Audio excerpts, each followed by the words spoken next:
The IMC Chamber of Commerce and Industry has recently organized the most prestigious virtual event called India Calling.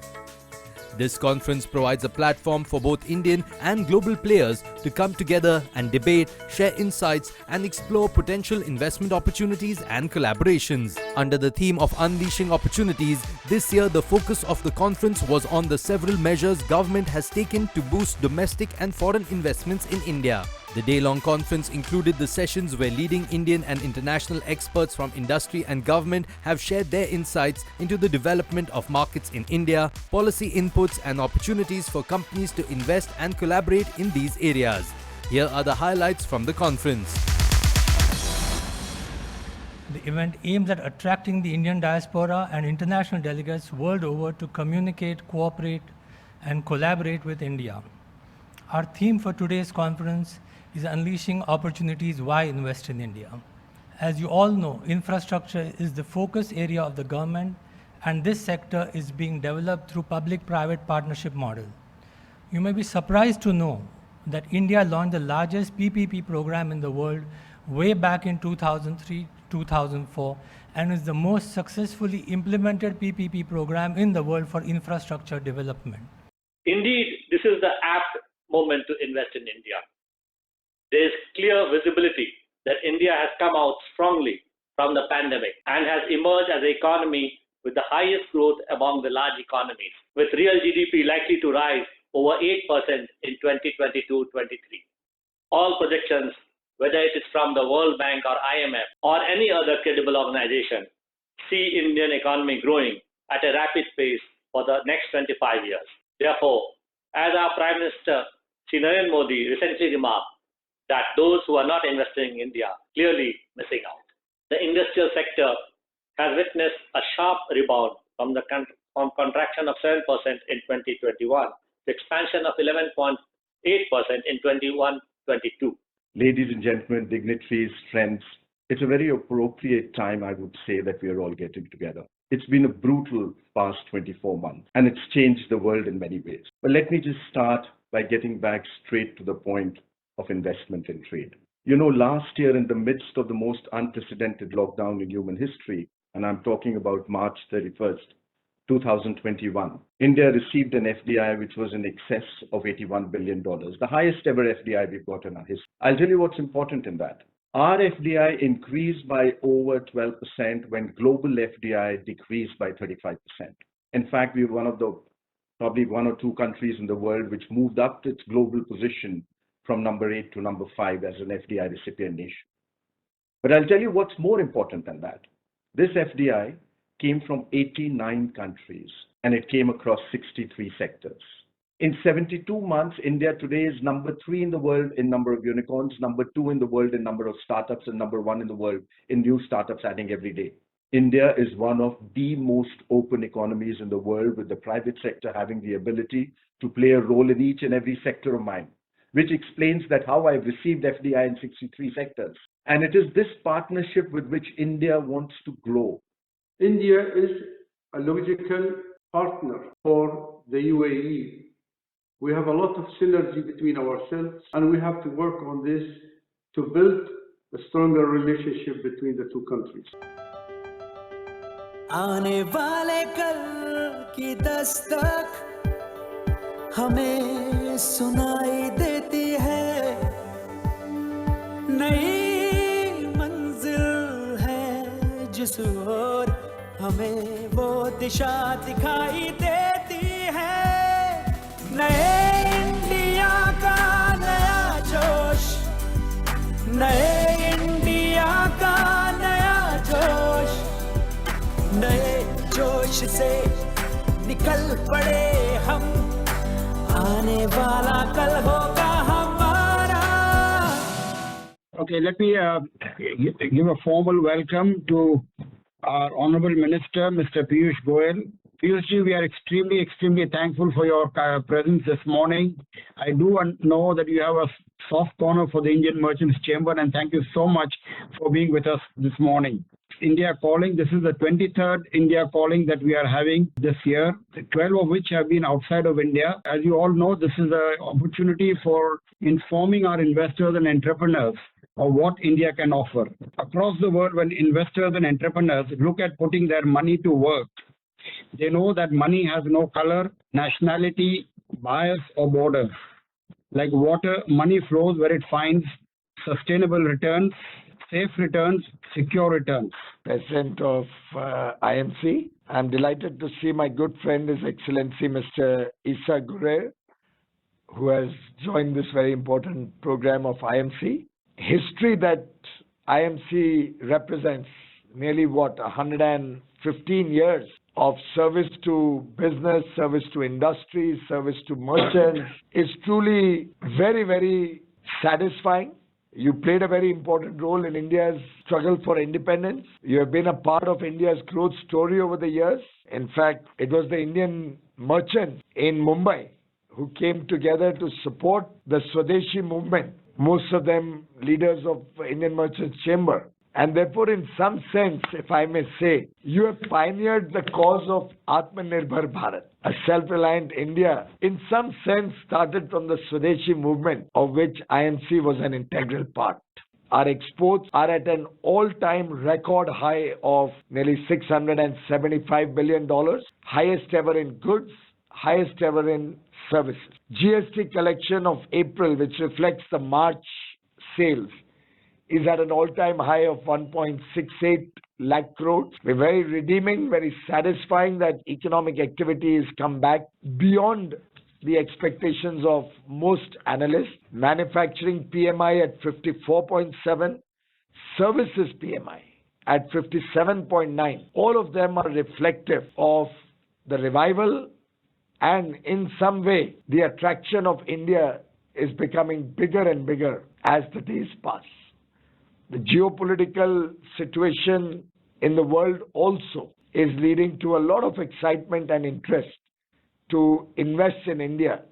I am confident that efforts such as your India Calling Conference 2022 will help connect Indian businesses and international investors, manufacturers, service providers, businesses of all hues to consider working together, investing in India, manufacturing in India, serving the world from India. It will also give opportunities for Indian entrepreneurs to look at international markets, probably also investing in international companies or geographies. We have recently concluded 2 FTAs, one with UAE, another with Australia. All of this reflecting on the huge interest that the world has today to engage with India, to work with India, to expand the business ties between their country and India.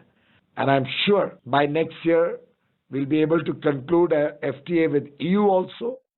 All of this providing huge opportunities for businesses across the developed world and in India to support each other's economies, needs, create jobs in a big measure in India, create jobs in the counterparty countries, and therefore what we are looking for are fair, equitable, win-win transactions. To all the investors on this conference, I can only say, come, invest in India, in India's ideas, in India's talent, the unlimited potential, providing huge opportunities in India. Let's grow together, change together, transform together. Thank you very much. Well, it is time for us to now move on to our next section. When we're in the middle of, I think, one of the most challenging geopolitical situations for a long, long time. But if I could just list some of the things that have happened recently. The PLI scheme, for one, has become an exciting opportunity for industry to come in and set up in sectors where we have identified that we need to be Atmanirbhar or self-fulfilled. We are now at a time and place where borders are shutting down instead of opening up, where nations are looking inwards instead of looking outwards. The nature of global trade has changed, and perhaps the FTA and bilateral trade relationships have started replacing multilateral relationships as the preferred choice. It is in this context that I'm speaking with this host of dignitaries, and welcome to all of you today. India become, of course, you mentioned the sweet spot in many ways that India can provide is with its population, with its capability, with the level of development. I think India will soon become a manufacturing hub and also a very important pillar for the international trade. For Indonesia, India is our number 4 top trading partner, while for India, Indonesia is number 9th. In terms of investment, Indian companies has invested quite a lot in Indonesia.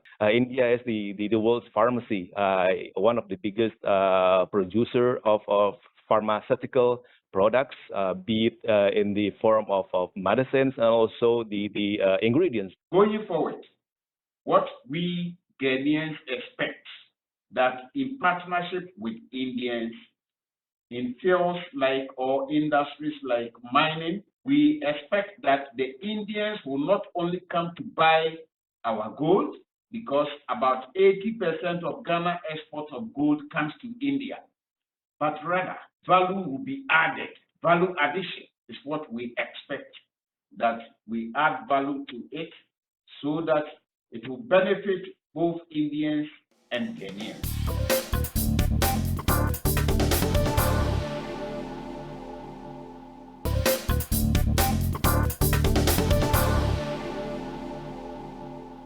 Ladies and gentlemen, welcome back to the India Calling Conference 2022 on behalf of IMC Chamber of Commerce. Well, it is now time for our session on PLI schemes, liberalization of FDI policy and national single window system, and the 3 T's: trade, tourism and technology. As many of you would already be aware, the country is celebrating Azadi Ka Amrit Mahotsav, and the Ministry of Commerce and Industry is striving hard to bring in ease of doing business, reduction in compliance burden, and making it easier for investors to do business in India. We have already approved more than 500 applicants with an expected investment of more than 27 billion USD. And as a consequence of the PLI schemes, we expect 60 lakh new jobs and additional production under manufacturing of about 400 billion USD to be realized over the next 5 years. It's my pleasure to introduce our next speaker, Mr. Nehal Singh Bachwa, who is the head for auto chemicals, capital goods and APAC investments at Invest India. To everyone's benefit, Invest India is the country's investment promotion agency. We're housed under DPIIT. I could probably just, sort of cover the next slide. So since I do head auto and I work closely with the MHI, Ministry of Heavy Industries, I thought that, we'll talk about the 2 broad PLI schemes, which are covered in ACC and auto components. The electronic component of vehicles will sort of steadily rising up. So just to put a number perspective, about 10 years back, the average car which was sold on Indian roads, the electric component was about 15%. And now the predictions are by various other consultancies, including Invest India, our desk research says that within the next 5 years, that number is going to go up. It's going to be anywhere between 35 to 40%. So what it translates is that the auto electronics, is the sort of next sunrise sector within the auto sector. And as a result, the government is looking at how to sort of get that localized as well. It is indeed my honor and privilege to introduce Shri Mohammad Noor Rahman Sheikh to this august gathering. Sir, I wholeheartedly welcome you to this session to address us. Our Prime Minister had directed that the promotion of treaties has to be an area of focus for all our missions abroad.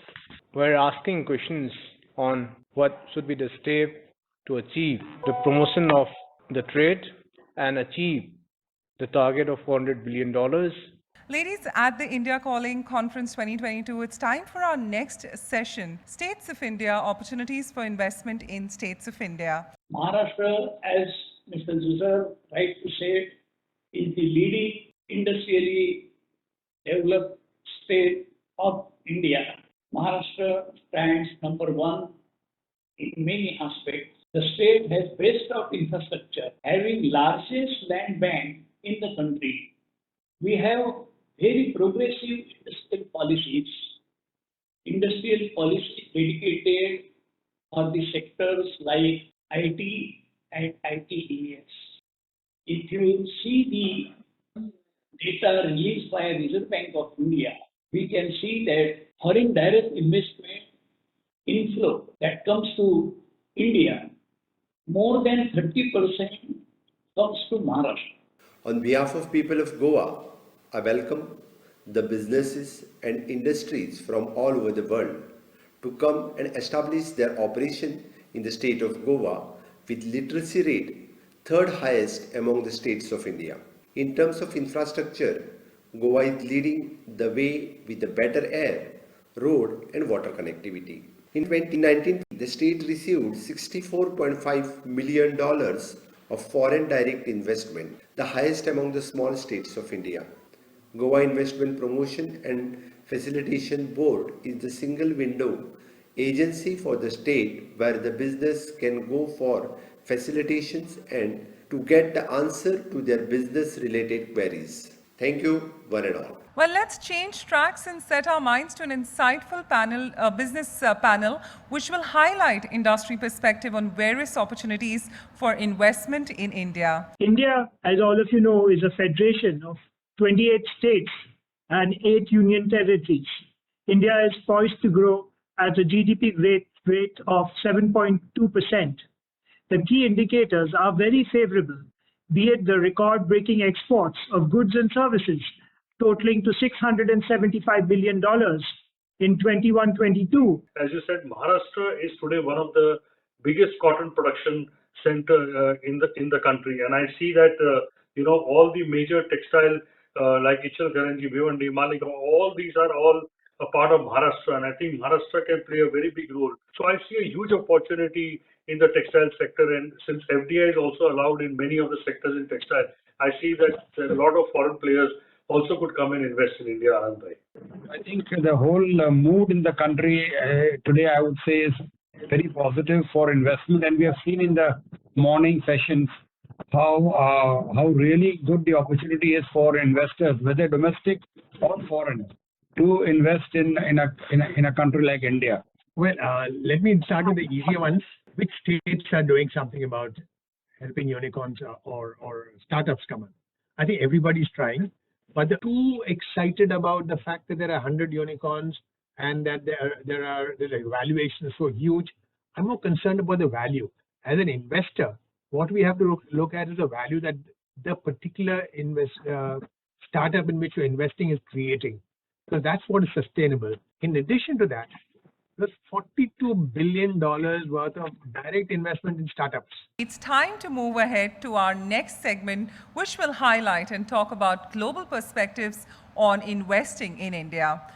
IMC has over 150 MOUs with Chamber of Commerce across the world, and we are pleased to have 4 of our partner chambers with us today. Australia India Business Council is the peak body which facilitates bilateral and trade across Australia and India. And of course, India is Australia's 8th largest trading partner and the 5th largest export market. And agribusiness, we think there's some great opportunities there between India and Australia in ag tech, a number of other areas. Yes, we've had some issues with respect to tariffs and so on, but we're working through that, and I believe there's a very good opportunity opening up in that area. The Indian Merchants Chamber is integral to the economic and entrepreneurial development of India and has contributed immensely to its industrial and commercial growth, as well as India and Canada CEO Forum, when it was constituted to improve the bilateral trade and the investment flows. The forum has already identified some of the areas like natural resources, information and communication technology, which is a key factor nowadays, and the financial services as priority sectors. We request Indian businessmen to come to Kenya to invest because the Indian businessmen have got the technology, the enterprise, and everything.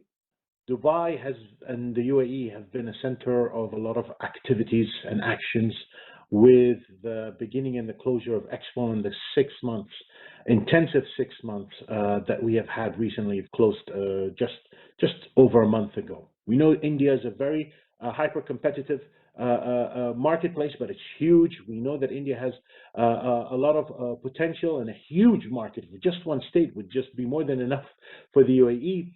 So with this, ladies and gentlemen, as I spoke about, it is time for the valedictory session on galvanizing New India. This is a session we've, of course, been looking out for, where we're going to be talking about galvanizing New India. What a better time to do that than over here. I've been fortunate enough to interact with some of you in the past, but I'm going to start this panel discussion with you, Ms. Dalmia. I would like to begin by first asking you that, according to you, and you kind of set the agenda now for the rest of us, right? Let's do that. Thank you for the honor.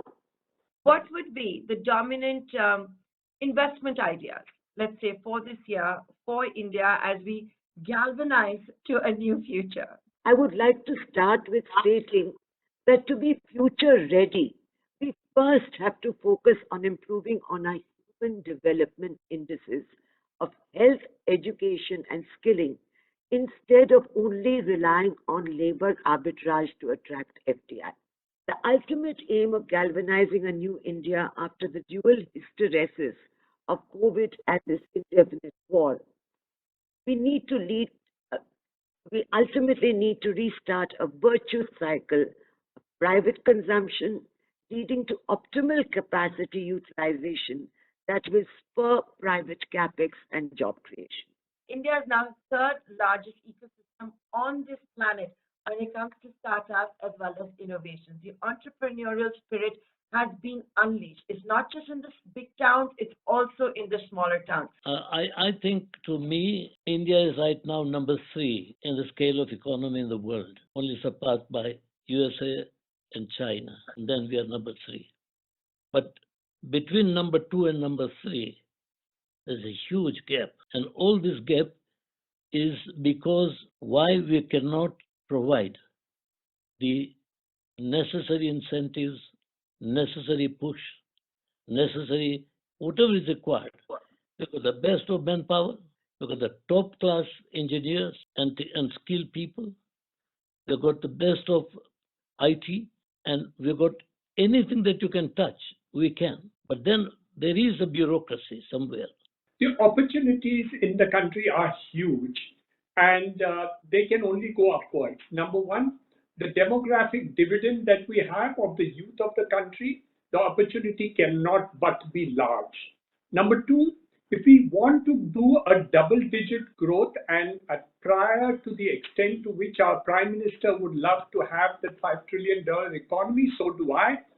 The growth story, and of course to see that the social infrastructure is also very positive. I think we need to do a lot more than what we are doing today. As everyone knows, it is an ever-growing relationship between the two countries. The global positioning of India and the recent, policies of opening up in so many different areas allows for this relation just to grow. I think so many things are happening at the same time. The UAE is investing in India, and there is the large joint investment fund that is there, and we expect it just to grow. Thank you all participants, speakers, moderators for being part of this conference. This India Calling Conference was sponsored by Reliance Industries Limited. IMC Chamber of Commerce and Industry is very grateful for their continued support.